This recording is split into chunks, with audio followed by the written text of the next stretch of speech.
नमस्कार दोस्तों, राधे राधे। तो आज की वीडियो में मैं आपके साथ सीए फाइनल का मई 23 का जो एससीएमपी का पेपर हुआ है, इसका डिटेल में रिव्यू शेयर करने वाला हूँ। साथ में ये भी बताऊंगा आपको कि लास्ट के 1.5 डे में आपको इलेक्टिव पेपर की कैसे प्रिपरेशन करनी है, ताकि आप अच्छे से कोर्स को रिवाइज कर सको। इसके अलावा अगर आपका इलेक्टिव एग्जाम है तो आपको डीटी और आईडीटी को कितना कितना टाइम देना है अभी, उसके रिगार्डिंग भी अपन डिटेल में डिस्कशन करेंगे।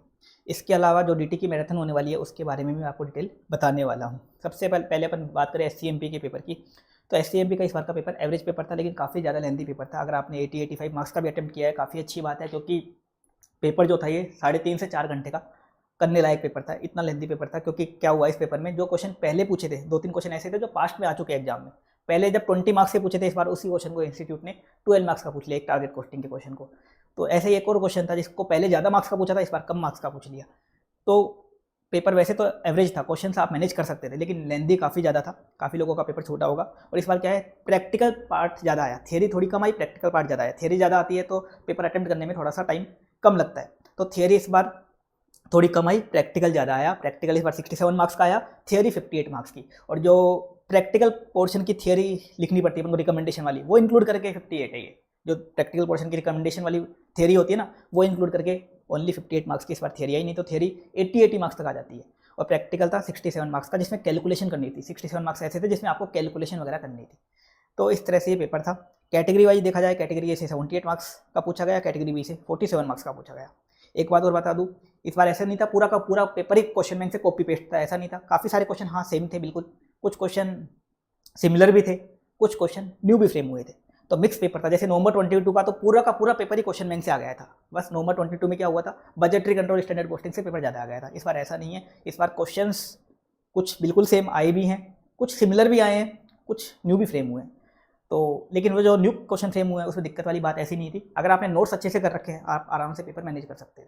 इसके अलावा किसी ने क्लास वगैरह कुछ नहीं देख रखी, खाली रिवीजन मैराथन भी सुन लिया होगा, तो एससीएमपी में आराम से वो 60+ मार्क्स ला सकता था। क्योंकि कुछ टॉपिक तो मैंने जो स्पेशली बताए थे कि ये आने वाले हैं, वही इस पेपर में पूछ लिए गए। जैसे सप्लाई चेन मैनेजमेंट का मैंने काफ़ी बार बोला था कि सप्लाई चेन मैनेजमेंट आ सकता है। मैंने आपको एबीसी एनालिसिस वीडियो में बोला था। इसके अलावा एक जो मैंने गाइडेंस का वीडियो डाला था 3 घंटे का, लाइव लिया था सेशन, उसमें भी स्पेशली बोला था उसका। इसके अलावा मैराथन में भी करवाया था, और मैराथन में एक एग्जाम्पल लिया था कि केस स्टडी कैसे प्रेजेंट करनी है। उसमें भी मैंने एग्जाम्पल सप्लाई चेन मैनेजमेंट का ही लिया था, और बोला भी था कि ये आ सकता है इस बार। तो वो आ गया जैसे। इसके अलावा टारगेट कॉस्टिंग आ गया, जो मैंने बोला था। आरओआई आ गया, जो मैंने आपको बोला था कि आरओआई आ सकता है इस बार। तो ऐसे काफ़ी सारी चीज़ें पूछ ली गई, आरओआई आरआई वगैरह। तो अगर आपने मैराथन भी ठीक से देख ली थी, आराम से इस पेपर में आप एग्जामिनेशन वगैरह ला सकते थे। हाँ, पेपर अटेम्प्ट करने में जरूर दिक्कत आई होगी, क्योंकि पेपर की लेंथ काफ़ी ज़्यादा थी।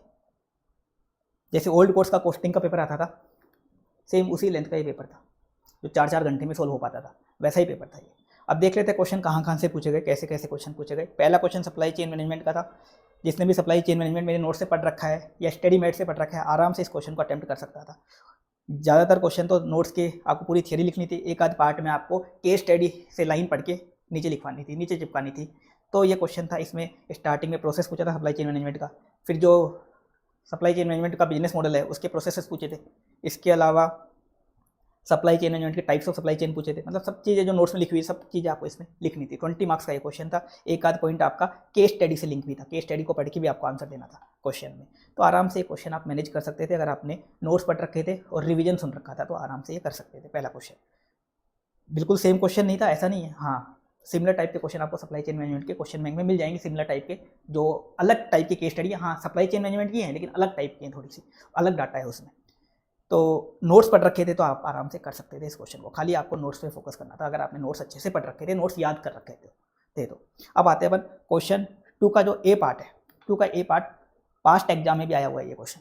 पास्ट एग्जाम में 20 मार्क्स का आया था, इस बार ये 12 मार्क्स का पूछा गया। सेम टू सेम क्वेश्चन मैंने आपको मैराथन में भी करवाया था, और ये क्वेश्चन पूछा गया। इसमें फुल कॉस्ट भी दे रखी थी आपको, और एक रेलिवेंट कॉस्ट डाटा। मैंने बोला था मैराथन में ये फुल कॉस्ट अपन लेंगे स्टार्टिंग का जब सोल्व करेंगे। तो 2 का ये पार्ट था, आराम से ये क्वेश्चन भी आप कर सकते थे। टारगेट कॉस्टिंग का क्वेश्चन था, बस थोड़ा सा टाइम कंज्यूमिंग जरूर था।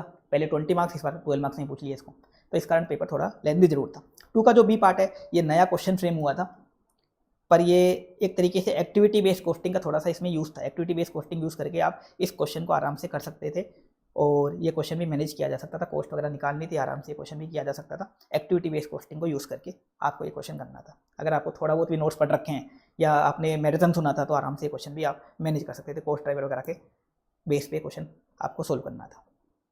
ये था क्वेश्चन 2। इसके बाद question number 3, question number 3 20 marks का था आपका। चैप्टर नंबर 7 परफॉर्मेंस मेजरमेंट वाले चैप्टर से था। इसमें एक तो आपको ROI निकालना था, ROI। ये क्वेश्चन भी आप आराम से कर सकते थे। वैसे क्वेश्चन तो न्यू फ्रेम हुआ था लेकिन बिल्कुल बेसिक डाटा दे रखा था। मैंने स्पेशली अच्छे से समझाया था आपको ROI। मैंने तो काफ़ी डिटेल में समझाया था, इसमें तो बेसिक कैलकुलेशन करनी थी आपको। आराम से ROI निकाल सकते थे, कमेंट वगैरह करना था, ये सब आपको करना था। इसके अलावा इसमें जो क्वेश्चन में डिटेल कंपनी वगैरह की डिटेल दे रखी है उसके आपको क्रिटिकल सक्सेस फैक्टर बताने थे। क्रिटिकल सक्सेस फैक्टर मैंने आपको बैलेंस स्कोर कार्ड में बताए भी थे कि क्रिटिकल सक्सेस फैक्टर क्या होते हैं। स्टार्टिंग में जो अपन ऑब्जेक्टिव सेट करते हैं वही क्या होते हैं, क्रिटिकल सक्सेस फैक्टर। उसके क्रिटिकल सक्सेस फैक्टर आपको लिखने थे। अगर आपने थियरी याद कर रखी थी तो इस क्वेश्चन को मैनेज कर सकते थे। सेम क्वेश्चन नहीं मिलेगा आपको, लेकिन नोट्स पढ़ रखे थे तो ये क्वेश्चन भी आराम से मैनेज हो सकता था। क्वेश्चन 4 का ये बिल्कुल सेम टू सेम क्वेश्चन है। ये बिल्कुल सेम टू सेम क्वेश्चन है, 5 मार्क्स का पूछा गया। ये क्वेश्चन पहले भी आ चुका, बहुत पहले भी आ चुका, तब ये 10 मार्क्स का आया था। इस बार 5 मार्क्स का पूछा गया, बिल्कुल same to same question. Budgetary control वाले चैप्टर में सीनियर स्टाफ का इन्वॉल्वमेंट वगैरह का क्वेश्चन है। नोट्स में इसकी थियरी पूरी की पूरी लिखी हुई है, नोट्स याद कर रखे हैं तो आराम से इसको कर सकते थे। 4 का ए पार्ट। इसके बाद 4 का ए पार्ट में जो और लगा के क्वेश्चन आया, और लगा के क्वेश्चन आया, इसमें एक तो आपको TQM के बारे में बताना था, एक काइजन कोस्टिंग में वो 3 चेंजेस होते हैं ना जो आपको करने पड़ते हैं काइजन कोस्टिंग में, cost reduction system to cost control system, वो आपको बताने थे। एज इट इज नोट्स में कवर है। ये भी सेम क्वेश्चन, सेम तो नहीं सिमिलर क्वेश्चन आपको मिल जाएगा, मतलब ऊपर का डाटा अलग मिलेगा लेकिन पूछा हुआ जो पार्ट है वो सिमिलर क्वेश्चन में आपको मिल जाएगा। तो ये क्वेश्चन था बी वाला पार्ट, ये 5 मार्क्स का पूछा गया। इसके बाद इसका बी पार्ट, ये पेरेटो एनालिसिस का 5 नंबर का क्वेश्चन आ गया। पेरेटो एनालिसिस का 5 नंबर का क्वेश्चन आ गया। वैसे पेरेटो एनालिसिस के जब पहले क्वेश्चन आते थे 10 मार्क्स के आते थे, इस बार 5 नंबर में पूछ लिया जो चीज़ें पूछी, तो ये क्वेश्चन आराम से आप मैनेज कर सकते थे। सिमिलर टाइप के क्वेश्चन मिल जाएंगे क्वेश्चन बैंक में। हाँ नया फ्रेम हुआ है वैसे तो, लेकिन सिमिलर टाइप के क्वेश्चन आपको क्वेश्चन बैंक में मिल जाएंगे। डिफॉल्ट्स वगैरह, कंप्लेंट्स वगैरह का क्वेश्चन था, आराम से आप इसको कर सकते थे। Pareto analysis high to low में लगाना था आपको, मैंने आपको मैराथन में भी समझाया था और मैराथन में करवाया भी था क्वेश्चन वगैरह भी। इसके बाद इसका सी पार्ट, इसका जो सी पार्ट था 4 का सी पार्ट, ये आपका सेम या सिमिलर क्वेश्चन फिगर वगैरह चेंज करके आपको chapter 9 strategic analysis of operating income मिल जाएगा। सिमिलर क्वेश्चन मिल जाएगा फिगर वगैरह चेंज करके, ये आप आराम से कर सकते थे। ये तो बिल्कुल सिंपल क्वेश्चन था, इसमें कोई गलती करने की गुंजाइश थी भी नहीं, तो सिमिलर क्वेश्चन था ये भी। अब 5 का ए पार्ट है स्टैंडर्ड कॉस्टिंग का। जिन्होंने स्टैंडर्ड कॉस्टिंग छोड़ रखा था वो क्वेश्चन 5 को छोड़ सकते थे। क्वेश्चन 5 में क्या है, ए पार्ट तो स्टैंडर्ड कॉस्टिंग का ज़्यादा टफ क्वेश्चन नहीं है। अगर आपको स्टैंडर्ड कॉस्टिंग का बेसिक्स आता है और रिकंसिलेशन का स्टेटमेंट अगर आपने पढ़ रखा है क्लास में, जो मैंने पढ़ाया था, मैंने इसको रिवीजन में करवाया नहीं था आपको कवर, लेकिन क्लास में अगर आपने ठीक से पढ़ रखा है तो ये क्वेश्चन भी आप आराम से मैनेज कर सकते थे, दिक्कत वाली बात नहीं थी। 12 मार्क्स का आया था ये, और 8 मार्क्स का इसका नया क्वेश्चन फ्रेम हुआ था। इसके बाद बी वाला पार्ट, ए वाला पार्ट तो सिमिलर टाइप के क्वेश्चन मिल जाएंगे आपको काफ़ी, लेकिन बी वाला जो पार्ट है ये बिल्कुल नया क्वेश्चन फ्रेम हुआ था 8 मार्क्स का, आपका डिसीजन मेकिंग चैप्टर के बेस पे था। इसमें थोड़ा सा आपको दिमाग लगाना पड़ता, तो पूरा क्वेश्चन पढ़ना पड़ता, फिर आप इसको कर सकते थे करना चाहते तो। बाकी दिक्कत वाली ऐसी बात नहीं थी कि बिल्कुल ही खतरनाक था। हाँ थोड़ा सा बाकी क्वेश्चन के मुकाबले अच्छा क्वेश्चन था ये, क्योंकि पूरा क्वेश्चन लंबा था और पढ़ना भी पूरा पड़ता आपको। अब आते हैं 6 का ए पार्ट। 6 का जो ए पार्ट है आपका, ये आपका प्राइसिंग डिसीजन से था। प्राइसिंग डिसीजन से प्रॉफिट मैक्सिमाइजेशन मॉडल है ना, ए माइनस बी क्यू वाला जो अपन ने देखा था, A minus two B Q, M R वगैरह वाला, M R equals to M C वाला, उसके बेस पे क्वेश्चन था। नया क्वेश्चन फ्रेम हुआ था, लेकिन नोट्स अगर आपने पढ़ रखे हैं, मैंने क्लास में भी समझाया था प्रॉफिट मैक्सिमाइजेशन मॉडल, तो अगर आपने उसको ठीक से पढ़ रखा है आराम से क्वेश्चन कर सकते थे, दिक्कत नहीं आती। ये वाला क्वेश्चन नया फ्रेम हुआ था। अब इसका बी पार्ट, 6 का जो बी पार्ट है, वापस बजटरी कंट्रोल का एक और क्वेश्चन इन्होंने पूछ लिया। इस बार भी बजटरी कंट्रोल के 15 मार्क्स के इन्होंने क्वेश्चन पूछ लिए। 10 मार्क्स का एक और क्वेश्चन पूछ लिया, ये बजटरी कंट्रोल का क्वेश्चन था। ये क्वेश्चन भी नया फ्रेम हुआ था, पर थियरी सारी की सारी नोट्स में ऑलरेडी कवर थी, बस वही थियरी आपको यहाँ चिपकानी थी। नोट्स अगर आपको याद थे तो इसको चिपका सकते थे, बजटरी कंट्रोल की थियरी को चिपका के, जो अगर नोट्स आपने याद कर रखे थे तो इसको आराम से आप कर सकते थे।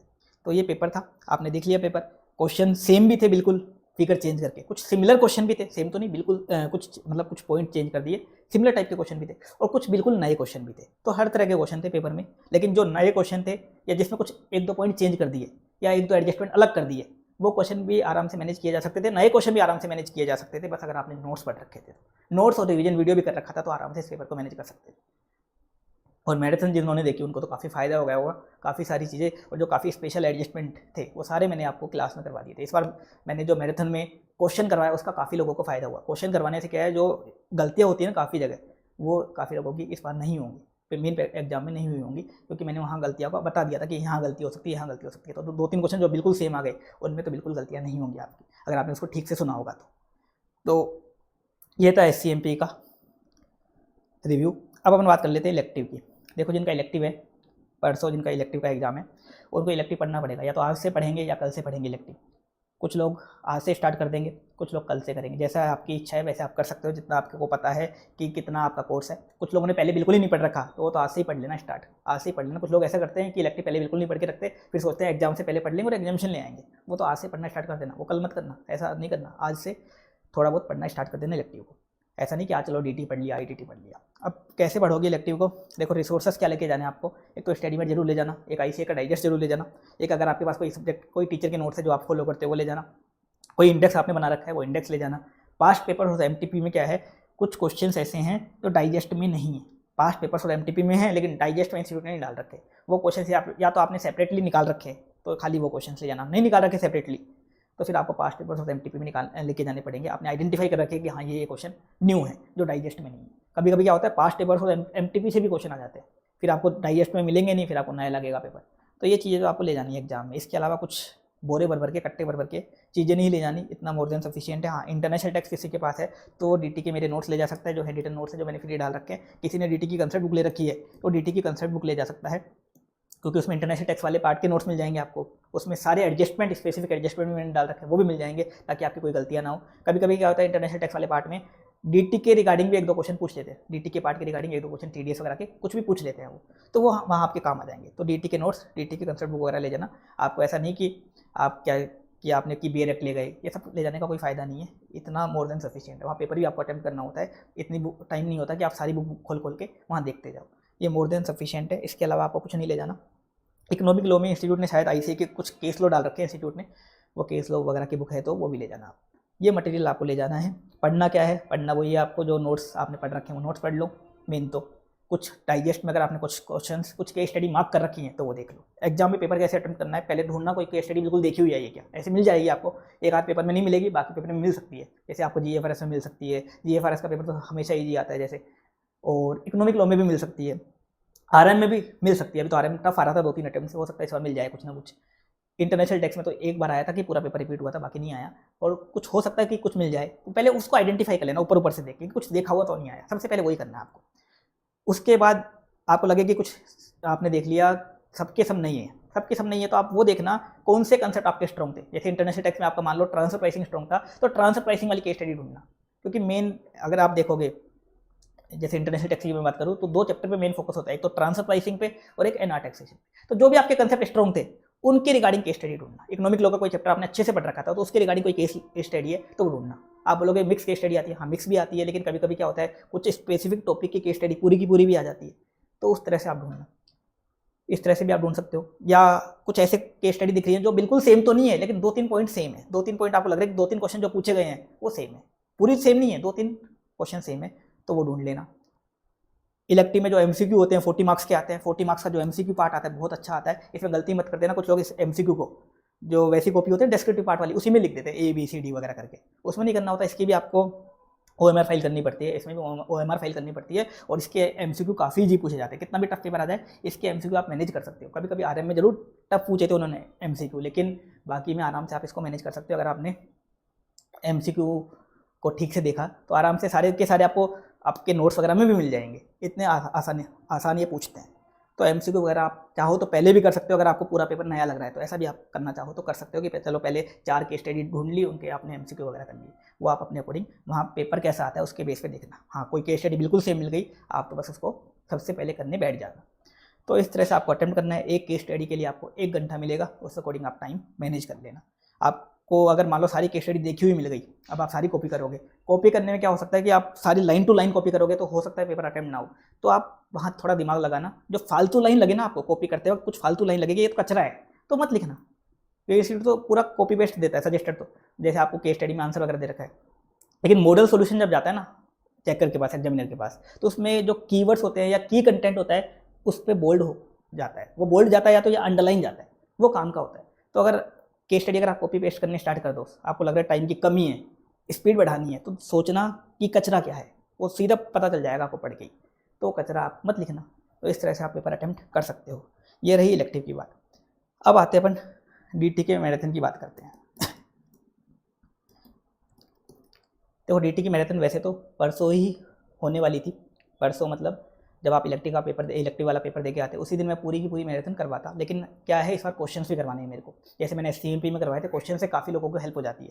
खाली कंसेप्ट पढ़ते हैं अपन, कंसेप्ट एग्जाम में कभी कभी क्लिक नहीं कर पाते और अपन गलत कर देते हैं। क्वेश्चंस में अपन कुछ एडजस्टमेंट देख लेते हैं, उससे आपका पेपर काफ़ी हद तक ईजी हो जाता है। अब मेरे को क्वेश्चंस करवाने हैं और अपन को सारी चीज़ें कवर करनी है, कम से कम 80 to 90 मार्क्स के टॉपिक्स कवर करने हैं। तो मैं सोच रहा हूँ आज कुछ टॉपिक आपको मैं करवा दूंगा। लेकिन क्या है, मेरी थोड़ी हेल्थ का इशू चल रहा है, कोल्ड वगैरह हो रखा है और गला वगैरह भी बैठा हुआ है। तो देखता हूँ मैं, अगर अभी मैं टैबलेट लिए मैंने, अगर थोड़ा सा आराम आता है तो आज मैं आपको DT में थोड़ा 9 बजे बाद, मतलब 9 बजे बाद होगी आज की मैराथन होगी, तो थोड़ा सा अपन को लेट स्टार्ट करना पड़ेगा। तो 9 बजे बाद अगर करते हैं तो 2-3-4 चैप्टर मैं आज करवाने की कोशिश करूँगा कि अपन एक तो बेसिक देख लेंगे, टैक्स रेट्स देख लेंगे। टैक्स रेट्स अपने काम आती हैं, काफ़ी हर जगह काम आती है। अगर मान लो आपका इंटरनेशनल टैक्स का पेपर भी है, वहाँ भी टैक्स रेट्स काम आएंगे, वो देख लेंगे। इसके अलावा या तो इंटरनेशनल टैक्स के 2-3 चैप्टर देख लेंगे अपन, डबल टैक्सेशन, ट्रांसफर प्राइसिंग वगैरह वगैरह जो मेन चैप्टर्स हैं ये देख लेंगे, या DT के जो मेन चैप्टर्स है वो अपन कुछ चैप्टर आज देख लेंगे। और बाकी मेन मैराथन अपन परसों ही लेंगे। कुछ चैप्टर मतलब 4-5 घंटे का मैराथन या 5-6 घंटे का जितना होगा वो आज अपन देख लेंगे। अगर तबीयत थोड़ी सी ठीक हो जाती है तो अपन 9 बजे बाद स्टार्ट करेंगे। मैं आपको इंटीमेट कर दूंगा इसके रिगार्डिंग टेलीग्राम चैनल पे आपके पास लिंक आ जाएगा। अगर मैराथन होती है तो लिंक आ जाएगा। तो जो आज की मैराथन होगी, अगर आपके मान लो इलेक्टिव एग्जाम्ट है तो आप देख सकते हो। आपका मान लो इलेक्टिव ऐसा है कि आपको बस कल पढ़ने से काम चल जाएगा तो देख लेना। आपका इलेक्टिव मान लो इंटरनेशनल टैक्स है तो सुन लेना। तो ऐसे केस में आप आज DT की मैराथन देख सकते हो। इसके अलावा मान लो किसी का इलेक्टिव एग्जाम्ट है, वो क्या करे, अब इलेक्टिव एग्जाम्ट है तो वो चाहे तो आज IDT भी थोड़ा बहुत पढ़ सकता है, पढ़ना चाहे तो। अगर उसकी IDT वीक है तो, बाकी IDT देखो किसी की वीक नहीं हो सकती, बिल्कुल सिंपल सब्जेक्ट है। मुझे तो पता चला कि IDT में कुछ है नहीं, DT से आधी ही सब्जेक्ट होती है ये। इस बार IDT की भी मैराथन होगी। IDT की भी मैराथन इतनी बढ़िया होगी इस बार कि उसमें अपन सारे के सारे कंसेप्ट भी करेंगे और क्वेश्चन भी उसमें करेंगे। तो IDT की मैराथन होगी। तो IDT अगर किसी की ज़्यादा ही वीक है तो थोड़ा वो देखना चाहे तो देख सकता है। उसके भी रिवीजन वीडियो डाल रखे हैं यूट्यूब पे, सारे कुछ स्पेशल वीडियोस है, क्वेश्चंस की वीडियो भी डाल रखे हैं उसके तो IDT के। तो वहाँ थोड़ा वो देखना चाहे तो देख सकता है अगर आज IDT देखनी है तो। लेकिन DT का कोर्स वास्ट है। अगर आपका इलेक्टिव बिल्कुल एग्जाम्ट है तो आज से आप DT पढ़ना स्टार्ट कर सकते हो, कोई दिक्कत वाली बात नहीं है। DT में आज आप बेसिक्स देख लेना, टैक्स रेट्स वगैरह देख लेना। इसके अलावा कुछ चैप्टर है जो इंटरनेशनल टैक्स में काम आते हैं, डबल टैक्स रिलीफ के कुछ सेक्शंस है वो सब देख लेना। या स्टार्टिंग के जो चैप्टर PGBB वगैरह वो आप देखना चाहो तो वो देख सकते हो। या मैराथन अगर आज होती है अपनी मैराथन, तो जो आज मैं करवाऊँ टॉपिक्स वो अच्छे से देख लेना। अगर मैं करवाता हूँ मैराथन तो मैं आपको कंसेप्ट भी करवाऊँगा प्लस क्वेश्चंस भी करवाऊँगा। क्वेश्चंस में जो इंपॉर्टेंट क्वेश्चंस मैंने मार्क करवा रखे हैं, कोशिश करेंगे ज़्यादा से ज़्यादा क्वेश्चंस अपन यहीं कर लें सॉल्व। जैसे अपन ने SCMP में किए थे, लगभग आधे क्वेश्चन जो मैंने इंपॉर्टेंट बताए थे, लगभग आधे से भी ज़्यादा क्वेश्चन मैंने आपको करवा दिए थे। तो DT में भी मेरे को क्वेश्चन इस बार करवाने हैं, तो ज़्यादा से ज़्यादा क्वेश्चन अपन यहीं कर लें सॉल्व। तो इस कारण मैराथन में सोच रहा हूँ कि आज कुछ टॉपिक्स अपन ले लें, अगर हेल्थ का थोड़ी सी हेल्थ ठीक हो जाती है थोड़ी देर में तो 9 बजे बाद होगी। अगर स्टार्ट होगी तो मैं आपको बता दूंगा टेलीग्राम पे लिंक आ जाएगा। अगर होगी तो तब आप ज्वाइन कर लेना। क्वेश्चंस भी कर लेंगे, कंसेप्ट भी कर लेंगे। क्वेश्चंस अपन इंपॉर्टेंट क्वेश्चन देख लेंगे। क्वेश्चंस अपन ऐसा नहीं कि अपन यहाँ लिख के डिटेल क्वेश्चन करेंगे। देखो डिटेल क्वेश्चन करने का टाइम अभी है नहीं। मैं डिटेल क्वेश्चन करवाऊंगा तो अपना पूरे लेक्चर में, अगर अपन 7-8 घंटे मान लो लेक्चर लेते हैं तो उसमें अपने बहुत कम क्वेश्चन हो पाएंगे। डिटेल क्वेश्चन तो मैं क्लास में करवाता हूँ। अपन यहाँ क्वेश्चंस का एक तरीके से ऑडिट करते हैं, क्वेश्चन पढ़ते हैं, फिर अपन देखते हैं हाँ क्या कर रखा है, सॉल्यूशन पूरा अपन देख लेते हैं। जैसे मैंने आपको SCMP में करवाया था, आपको पूरा समझ में आ जाता है, आपको दिक्कत नहीं आएगी। हाँ कुछ जो स्पेसिफिक डाउट्स हैं, बच्चे जो मेरे से ज़्यादा पूछते हैं, वो सारे डाउट भी मैं आपके क्वेश्चंस के जो क्वेश्चंस में आते हैं सारे के सारे वो भी मैं क्लियर करवा दूंगा। तो DT की जो मैराथन परसों तो होगी, परसों तो मेन मैराथन अपनी होगी और आज भी देखते हैं कितना हो पाती है। तो उसमें अपन इंपॉर्टेंट क्वेश्चंस करेंगे। अगर आज अपन कुछ चैप्टर कवर कर लेते हैं तो वो परसों वाली मैराथन में फिर अपन कवर नहीं करेंगे। फिर आराम से अपनी परसों वाली मैराथन आराम से पूरी की पूरी कवर हो जाएगी विद क्वेश्चंस हो जाएगी परसों वाली। तो ये मैंने आपको स्ट्रेटजी वगैरह सब बता दी। अब आप आगे के पेपर पे लग जाओ। इस बार देखो ग्रुप 1 का जो पेपर है, पीछे के 3-4 अटेम्प्ट के मुकाबले, पीछे के 3-4 अटेम्प्ट देखे जाए उससे टफ आए हैं, उससे अच्छे लेवल के आए हैं। हो सकता है ग्रुप 2 के पेपर थोड़े से कम आ जाए, मतलब कम टफ आए, ऐसा हो सकता है। तो अच्छी बात है। जैसे SCMP का पेपर आया, ज़्यादा टफ पेपर नहीं था, नहीं तो SCMP में ऐसे पेपर आए जिसमें बच्चों के हाल ख़राब हो जाते थे। लास्ट अटेम्प्ट में जैसे क्या किया था इन्होंने, पेपर तो कॉपी पेस्ट दे दिया था लेकिन पूरा का पूरा एक तरीके से बजटरी कंट्रोल स्टैंडर्ड कॉस्टिंग पूछ लिया था 60-70 नंबर का। तो इस बार ऐसा नहीं था। इस बार जो मेजर चैप्टर थे उन्हीं पे फोकस किया गया। हाँ बजटरी कंट्रोल भी पूछा गया, ऐसा नहीं है, वो भी पूछा गया 10-15 नंबर का, लेकिन सबको वेटेज दिया गया, सबको बराबरी से वेटेज दिया गया। तो आज के लिए इतना काफ़ी, अभी के लिए thank you so much. Radhe Radhe.